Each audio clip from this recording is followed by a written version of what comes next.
every month. The others are still in the smokers area. I think. May I have this board in the middle, please? Just one, yeah.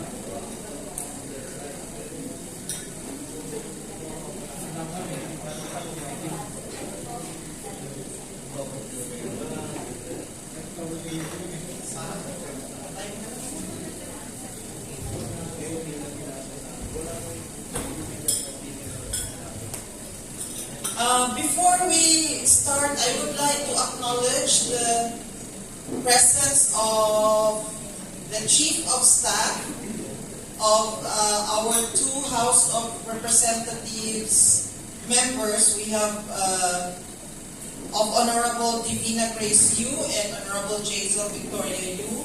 Let's all welcome Attorney Titus Borlas. Hi, sir. Maayong hapon, magandang hapon. Isaya. Okay, for example, ka man na, sir, no? Sila. What is their district?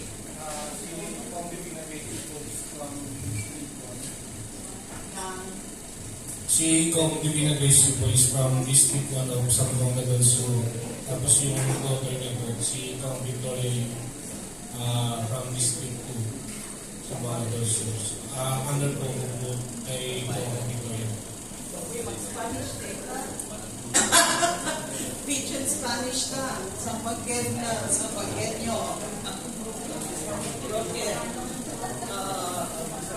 Magalit sila kasi language nila yon, tapos tinatawag natin na the broken Spanish.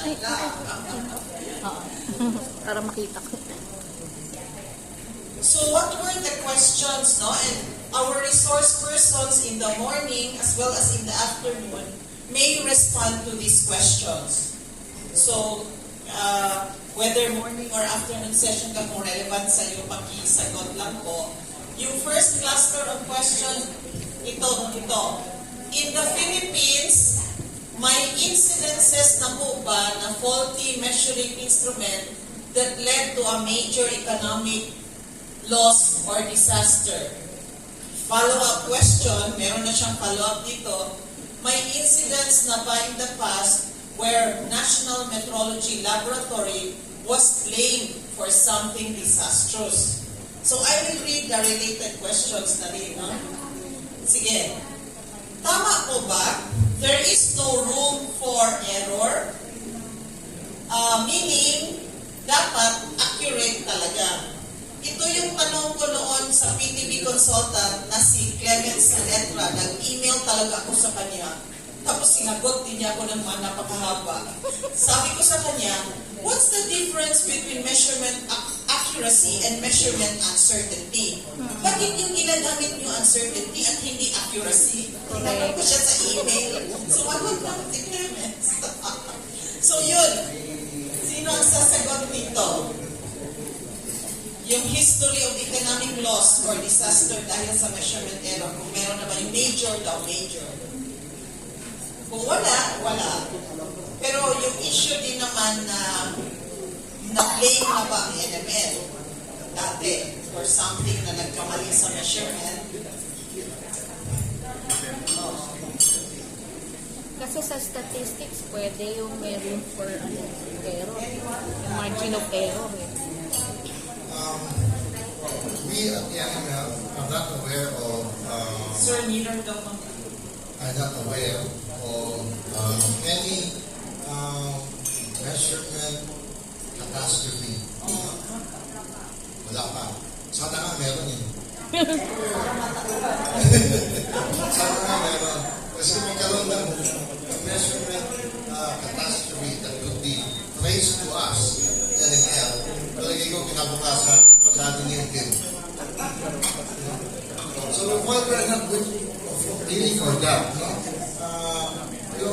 It really needs just one measurement catastrophe to happen for metrology really to be recognized in our country. So while we're not wishing for one, kailangan pa natin antayin yun. Kailangan pa natin antayin yun. So prevention is better than cure. So that is what we are asking our legislators. We don't have to wait for a catastrophe to happen. And sir, di ba sir sa usapin ng measurement, the need of modernizing our measurement, it's really not about measurement capabilities. It's not about whether may catastrophe na or hindi. Di ba sir, it's more of how can we support our businesses, exporters, para maging mas competitive, mas forward-looking. It's not just about maghintay muna tayo ng Somebody's facing the sir ba? Di ba kanina yun yung ini-explain ng mga speakers? Ma'am, regarding sa catastrophe na, isn't it said that yung pag may typhoon at saka may matagalang ulan, you're using the rain gauges. And they are planning still na hindi naman nabigyan ng warning at biglang nagkaroon ng baha. Though merong rain gauges na nakalagay. Further problems on the counts on measurement of rains na bumabagsak Hindi ba nawawala? na hindi naman naintindihan ng mga tao, mali yung ating measurements. And it leads to catastrophe, maraming namatayan, nagkaroon ng landslide dahil sa matagalang ulan, nagkaroon ng pagbabaha, biglaan. Will that be considered as part of the measurement? Kasi meron mga rain gauges, meron tayong mga na ginagamit. Pero bakit hindi pa rin ito na nabibigang pansin na matutukan kung paano natin mapigilan yung epekto nito? Kahit naka-deploy na lahat itong rain gauges na ito. So will it be part? Kasi may measurement na ako di-aralay mo po, tinitingnan ko yung laki ng ulan, yung bumabagsak every time na mayroong warning ang pag-asa. So, para matingnan din natin yun. Kasi malaking bagay po yun. Ang lagi namin sinasabi, bakit hindi talaga nakukuha yung tamang measures? At meron maling biglaan, merong isang chapel na ginawang evacuation site na natabunan yung mga tao nandun kasi ang tingin, mahina yung ulan. Pero yung ulan na mahina, umabot ng ilang araw, na-saturate ng tubig yung lupa, bumagsak. Kasama yun sa computation, I think dapat sa matagalang ulan at saka sa tubig. Sample lang po yun sir. Hindi ko naman sinabi na yung result ng catastrophic yung gano'n. But sana matingnan din ng gano'ng bago. Thank you po, thank you. Noted, sir. Field yan ng asawa ko, sir. Disaster risk management expert siya ng UNPRR consultant. Pero ang gandang field na tingnan ang role ng measurement, no? Diyan din. The other thing siguro, sir, na mga ma'am na parang major disaster, isn't it a disaster if the businesses go to other countries? Yes. They go to Vietnam, they go to Malaysia, kaya kasi ang ganda na ng measurement capabilities nila. Don't we consider that a major economic disaster when we are not the first choice of investors for a number of reasons, including the weakness in measurement capabilities? Yes, Hindi definitely. ba yan kinoconsider natin? Do we need to look for that error, measurement error na nag-cause na ganyan? Yung investors not coming here, di ba? Parang na yan, ang laking bagay, lalo na ngayon after the pandemic that we have a lot of problems. And if you read in the recent news, just last October, November, December, di ba? Some businesses who pulled out of China went to either Malaysia or Vietnam. Is that right? That was in the news, right? So, parang why kaya, no? Oh. What about the question of error? Yung, kailangan bang accurate 100%? Is that the term? Is that what it is about? Yeah, so sino ang sasagot niya? Kasi sa statistics, Ano ba? margin of error is Why measurement? Pero yung term na ginagamit na palagi ko narinig, measurement uncertainty, hindi accuracy. Sige daw, sir. I don't want to be able to answer this not technical uncertainty. Duda. You're in doubt. So that's the uncertainty of measurement is actually the doubt of way of measurement.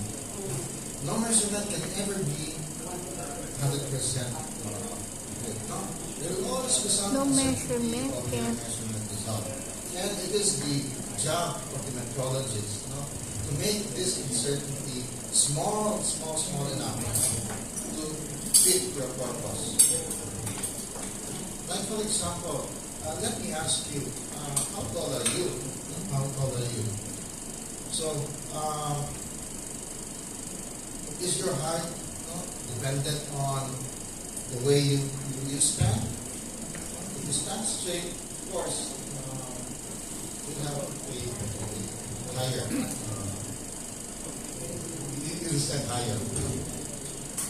Do you define your height barefooted or with your sandals on? Do you still consider that? Will you be standing upright and looking up or bowing down? So all of those you have to take into consideration when you take your measurements. And those instances are where uncertainty of measurement arises. So there's no such thing as 100% accurate measurement. There will always be some doubt about the measurement result. And it's always the role of the metrologist to make this uncertainties as small as possible to minimize the risk of falling measurement within our tolerance. Anyone who wants to add? Sige, sir. Ano pala kay Sir Manny, isipin po kasi natin yung measurement. Lahat po ng ginagamit nating measurement instrument, kung hindi po siya accurate. Kami po sa metrology, ang ginagawa po namin, inaalam po namin kung ano yung mali po sa instrument na yun. At dapat alam natin para ma-adjust po natin yung tama yung sukat. So yun po yung inaalam namin dito during calibration. So tandaan po natin, kahit gano'n kumahal po yung measuring instrument, magkakaroon pa rin po siya ng error and uncertainty. Thank you very much. Yes. Please give the mic. Thank you. Yan po bang mga instruments na nagme-measure ng rain gauges, ng rain, ng earthquake, ay dumaan sa inyo for calibration?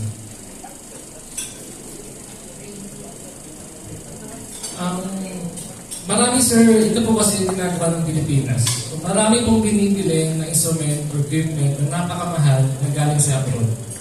Ang problema po, pagdating dito mga instrument na yan, hindi po laging masasabi natin na tama or accurate yung measurement. Kapag may mga instrument po pinapakalagay sa amin, hindi po lahat. Kasi nga po, limited lang po yung capacity ng NFM as of the moment. Okay, Sir Manny. Further to that, Pag-asa, the one that our weather bureau has its own calibration laboratory, its own calibration facility. Like for example, for calibration of the thermometers, for the humidity meters, for the airspeed meters, maybe also for the rain gauges, maybe not aware of that. But what I'm aware of is they have a calibration laboratory and some of their standards are sent to us for calibration, for regular calibration. Like for example, the glass thermometers, their humidity standards, they are calibrated sa amin. Okay. Here, I guess follow up. Yes, Yes, may part lang po sa DOSTC po pala. Sa Pag-asa Cebu, kami po nagkakalibate yung sa rain gauge na Pag-asa. Good afternoon po naman from DOST Cebu. Sa Pag-asa Cebu, meron po silang rain gauges. Hindi lang po lahat ba yun is sa po grade 7. Ay kami po nagkakalibrate ng rain gauge. Thank you. Next cluster of questions.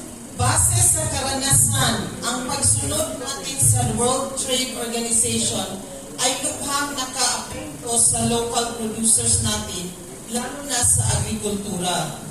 kung may masamang epekto ito sa bansa natin, pwede ba tayong umalis sa World Trade Organization? Because actually that's the controversy, di ba? So since we are Kahit signatory makakasama. sa WTO, pwede ba tayong umalis kung nakakasama man ito, halimbawa, sa competitiveness ng ating agriculture sector? Halimbawa, yung seeds. If you watch the documentary of seeds, there are only a few companies, multinationals in the world who are in control of seeds. And for some produce, you cannot anymore produce the seeds. You always have to buy the seed from the source. So there is also control and monopoly in some areas, and that's part of the world trade. I understand somehow, if I'm not mistaken, whoever wrote this, there are really controversies with regards to that. But is this the venue where we will discuss that? I think this is not the venue for that. But I understand the point of view. Would the author want to ask or to enlighten us if you want to ask a question of relevance to also our issue that we are so behind when it comes to metrology? Would the author want to add to this question that is of relevance directly to our topic on improving and modernizing metrology in the Philippines? But I think we understand his point, no? The controversies behind WTO. Yes, ma'am. Actually, ma'am, ano yan eh. Kumbaga sinay ko lang yung example na yung WTO. Kasi obviously, when I interviewed the Philippine Chamber of Agriculture and Food Incorporated, malaki ang problema natin. In fact, they said na pwede tayong hindi sumunod dyan. Pero ang gusto ko lang tumbukin dito is, kung halimbawa, di ba meron tayong tinatawag na standard, international standards. So, kung may international standards, naalala ko lang kasi kanina na kapag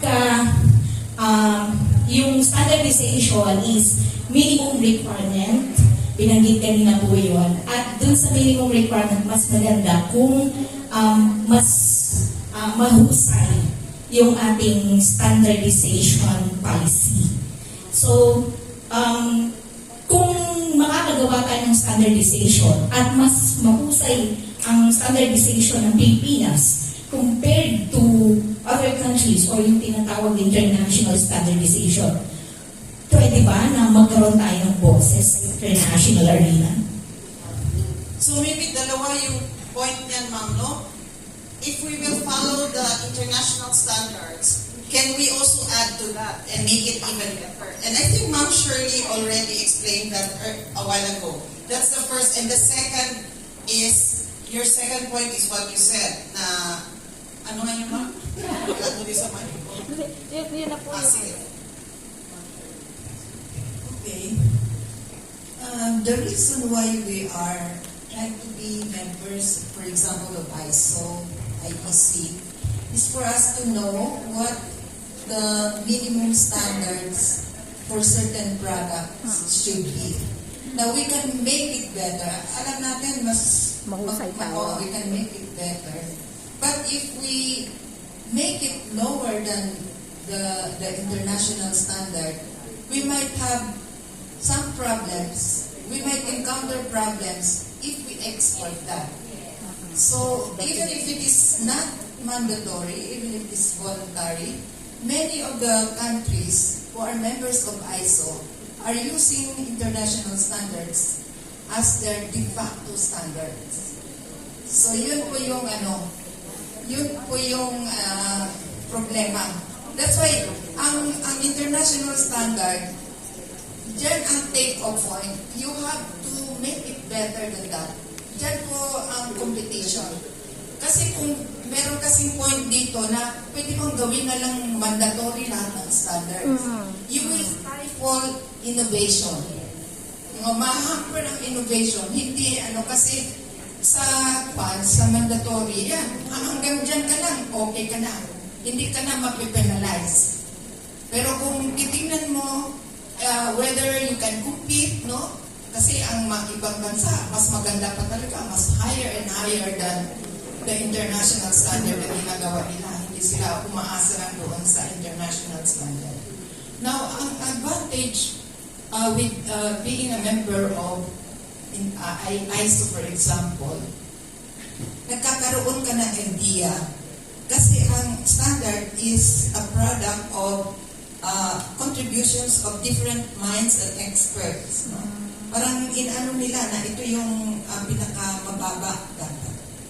So yun ang ano dyan.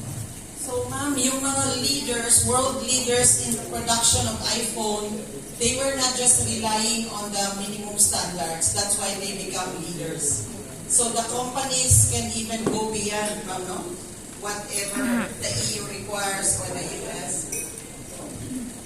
Saka maraming bansa, if you want to be a leader in a certain industry, you participate in international standard because you can influence the characteristics. So, nandoon na yung characteristic ng product mo. So, ikaw, you can, yun ang purpose kung bakit may P-membership tayo, may O-membership. Kung talagang importante yung produkto na yan sa bansa mo, be a member and you can influence what will be the content of that document when it comes out.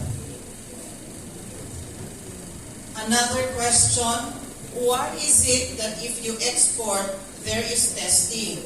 And if you import, testing is not performed. Correct. Is that correct? Totoo yan. So, that for example, yung mga apples na galing sa China, example, tinitest ba yun for pesticides or whatever? Are we really safe when we eat it without peeling the peelings? Without removing the outer layer, no? So, are we really testing the products that enter here? Sige. Yan yung problema ng ano natin. Kasi wala tayong capability to do that. Kaya pinalulusot na lang natin. Tanggap na lang tayo ng tanggap.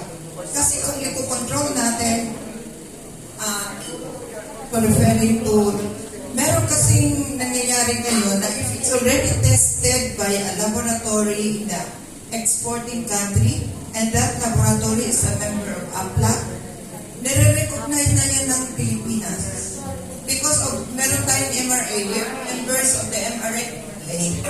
So yan yung ano. Pero yung sinasabi, if you export, there is testing. Kung if it is a requirement of the importing country, yung tinitest natin, para sigurado din tayo, papasa siya doon. That's why importante din na yung mga laboratories natin are accredited, tama yung resulta nila.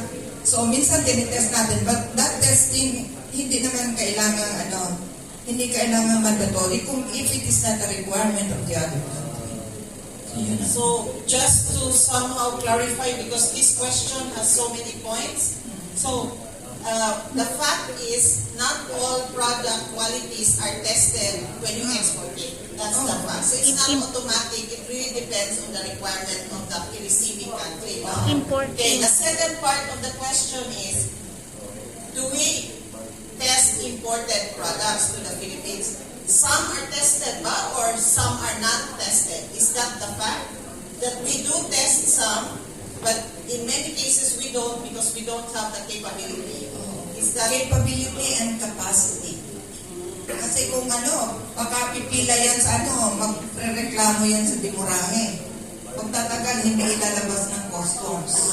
Kung lahat ng products ititest natin ang capacity to, we really need the capacity to do it fast. Yes. Kasi masira na yung apple. Paglabas ng apple, naging siya, pump-organic fertilizer. Kaya yun ang nangyari na we recognize testing laboratories abroad para wala masyadong pila dito. There will be a long queue. Kung lahat yan dito i-test, no? Mapupuno ng yung laboratory hindi kaya nilang gawin. So yung MRA, mutual recognition agreement among countries that once tested, accepted everywhere. Ano ba yun, ma'am? Ina-apply ko na yun sa ibang workshop na nagpasilipin ko.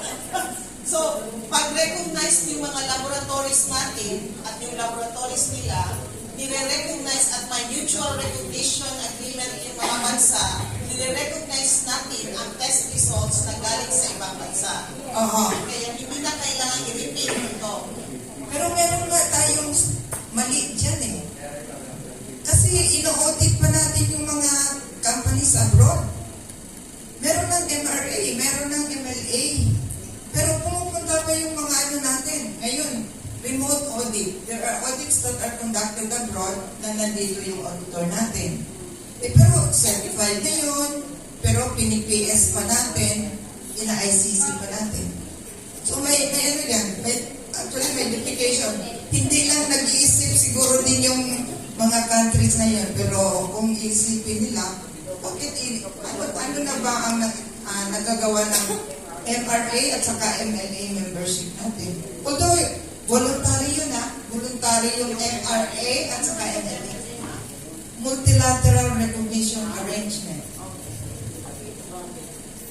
Next question. Is it correct to say that the realization of the National Metrology Institute depends on the hands of our politicians? This is the third attempt, diba?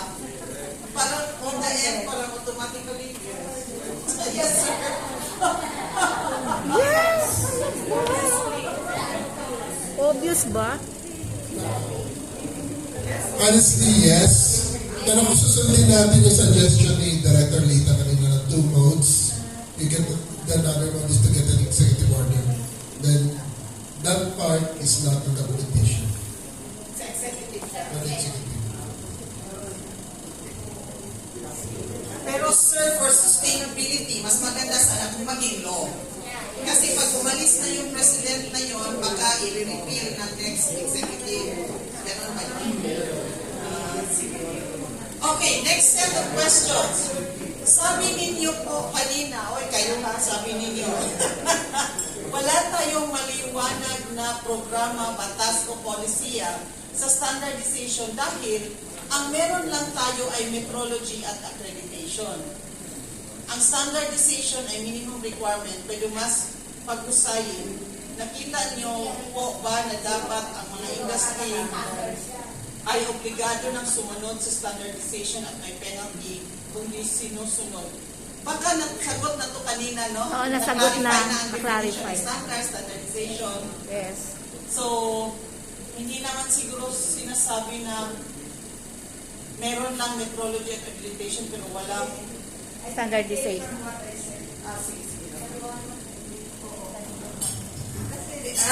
Ang standardization law natin 1964 pa. So, wala namang di ba, we only have the metrology bill. We only have the accreditation bill dito sa ARISE. Wala namang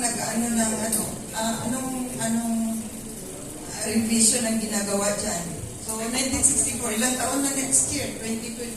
2024 na, ano na Kuya Kim?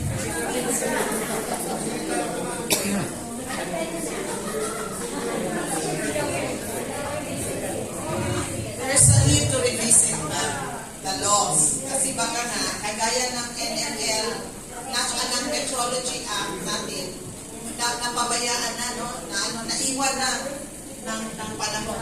Sige, next. Suggestion. Include in ways forward the endorsement of the Regional Development Council. So tomorrow magkakaroon ng debriefing. Suggestion to na pwede pang ipa-endorse yung bill ng mga RDCs daw. RDCs? You know, one of the secrets that we did for our PSTO Act, we requested our regional directors to talk to their RDCs and endorse our bill. So, in-endorse nila yung PSTO, yung Science for Change, yung Virology, and maybe we can also do that with this bill, metrology, amendments to the metrology law. And of course, kasama na rin siguro yung e-governance ninyo. I sat in that, and I think that's one of the must-pass bill of this administration because no less than the Speaker is really pushing for that bill. And that is also one of our strategy to request the leadership of the House and the Senate to sponsor our similar legislation from the science and technology sector. So, lahat ng RDC, 16 of them, we received the RDC resolutions. But of course, you will have to draft your resolution and then ipadala nyo sa DOST regional directors who will be shepherding it in their own RDCs where they are a member. Mabilis po at dun po sa resolution, naka-address yun sa leadership ng House and the Senate. So, with all of this, I think we can move. Kasi napabilis po yung virology. Of course, may hindi na-tackle sa Senate. But the thing is, it actually moved the bills forward. So maybe this is magawa din ng natin for this bill. Kasi really, we need to push this bill for the global competitiveness of our products and services, I think. Thank you very much. So, for consideration tomorrow, can you expound more what specific support the Bureau of Customs will provide? BOC is one of the problems of the National Metrology Laboratory. For example, traveling artifacts, release of imported research equipment, ang tagal ma-release. Ang mga artifacts, hindi ma-release kaagad. Oy, ano daw magagawa? Will the NML, will the new law also Dapat pala may Bureau of Custom dito. mas mabilis ang pag-release ng artifacts na kailangan sa mga testing, sa mga reference materials? Wala siya sa law. Yes, ma'am, please. It's there. I think it is mentioned in the law. Kasi, as I've said earlier, during the drafting stage, no? The law is actually broad strokes lang yan. You don't put the details there. A law is not panacea for all ills encountered in the sector. We do it after 5 years of implementation, we revisit the law and look at the gaps. And then we propose amendments to the IRR. But all those gory details, we don't put that in the law. Kasi mahirapan tayo. The flexibility in terms of when there are changes, when there are things in the environment, gets novated, no? Now, the change, babalik tayo sa legislation. Kaya, if we coach the language of the law in broader terms, not the specifics. But this one, with being suggested, I think hindi na siya dapat sa metrology. Because when, under the Constitution, one subject per bill lang tayo. Hindi natin pwedeng lagyan ng mga other unless that thing that you'd like to put in is generic to the law. Otherwise, kung peripheral, wag nyo nang ipasok. Wag na natin isiksik. Please lang, kasi natagalan na ng debate dyan. So, hindi siya pwedeng ilagay din sa IRR na pag hindi minention. All agencies who can support the, speedy like that to make measurements easier like that should support the National Metrology Institute. It is somehow there. I think looking at it sa batas na yung new version ngayon, yung tinatawag na whole of government approach, which is actually what I was telling wala yata hindi na mention that I was critiquing the final output. It was a joint output by three bodies, Senate and DOST and ITTI. Sabi ko, I think we forgot that important provision, which is the that provision whole of government approach, because everything in our life gets measured from cradle to grave, no? So we really have to put in all of those government agencies that really does measurement. So I think the whole of government approach should be there. That provides so. I think if we have to improve on the version that was presented, I think we should do that. We should do that also. Thank you. So maybe tomorrow, we can bring those suggestions up. There were already 2 suggestions. This the role of other agencies to support NMI, the National Metrology Institute, so it will become effective in its past. And the second suggestion was to get the endorsement of the regional development councils. Another question is 2 questions here in this cluster. Why don't we convert the Philippine standards related to international standards to regulations? I think we already answered. I'm sure it's impossible to make them all requirements, to uplift the quality of products and services in the Philippines. Is there an activity that all government regulatory departments, for example, FDA, DOH, DNR, etc., acknowledge the laboratory accreditation conducted by PAB, by the Philippine Accreditation Bureau? Because at present, all said departments are still conducting their own audits and recognition. So this is a question of many bodies doing accreditation in the Philippines. I think it's The question is, why are many doing it instead of just one? Kasi iba-ibang expertise and areas. Kasi kung environment-related, mga SARDOS, yun. Hindi naman ang FDA. Kung food-related, FDA. Hindi rin pwede na PAB ang gagawa lahat. Hindi. So water, meron tayong national reference, Standard. Yes. With regards especially with FDA. Because of the documenter, pag microphone mo kasi may documenter kasi. Please. In the case of, let's say, example, FDA, the basis for their recognition is also ISO. Ako punta lang doon, mag-audit, ang criteria is ISO din. Ang point dito, we go through all these audits that the basis is still ISO. We go to DOH, ganun din. You cannot submit to their accreditation if you don't have the ISO. Can we not consolidate this, harmonize?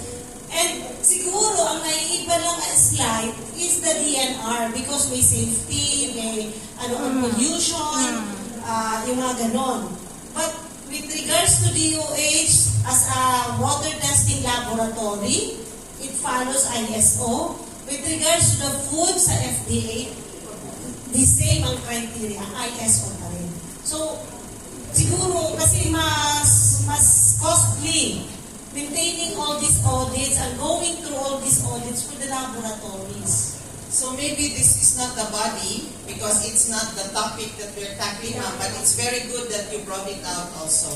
So, okay, we'll have one response from our Ma'am Shirley, but aware that this should be a subject of another discussion. I think that this can also be answered by PAB. But I will also try to answer. Yung mga regulatory bodies are not supposed to accredit. They are supposed to implement regulations. Yes. Now, in their implementation of regulation, they can recognize inspection bodies or accredited testing laboratories. Hindi na po sila, it's not wise for regulatory bodies to run conformity assessment schemes. Kasi conformity assessment dyan hindi nagawa nila. Oo, sila na yun. Hindi po accreditation yung tawag niyan. Recognition dapat. Sa kanilang recognition, ang basis nila ay dapat accreditation ni PAB. Oo, yun lang dapat. If ever meron silang peculiar requirement in the recognition of those conformity assessment bodies, yun lang po ang idadagdag nila. Pero yung ginawa na ng PAB na ISO IEC 17025, hindi na po dapat nila uulitin if we want to be effective. So, kumbaga, kung merong pupunta sa kanila mag-inspect, they will not spend much time kasi kunti na lang ang titingnan nila. They will not duplicate the activity that was already done, right? Yeah. So, yun nga eh. Nadodoble. Maybe because, we don't have time. Brief lang, sir, because it's not really the topic of this, Sige, sir. Ako po yun, I agree with Sir Motor. Ang PAB po ang nag-credit ng mga conformity assessment bodies like laboratories and certification bodies. Hindi po wala po kaming function na we do not have regulatory function. We accredit according to the requirements of ISO IEC 17025. So, sa kasalukuyan po kasi merong parang confusion pa regarding even the word accreditation.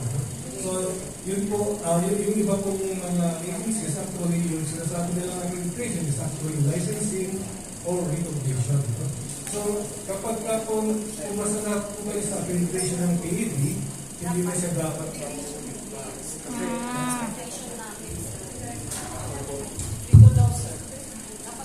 Hello.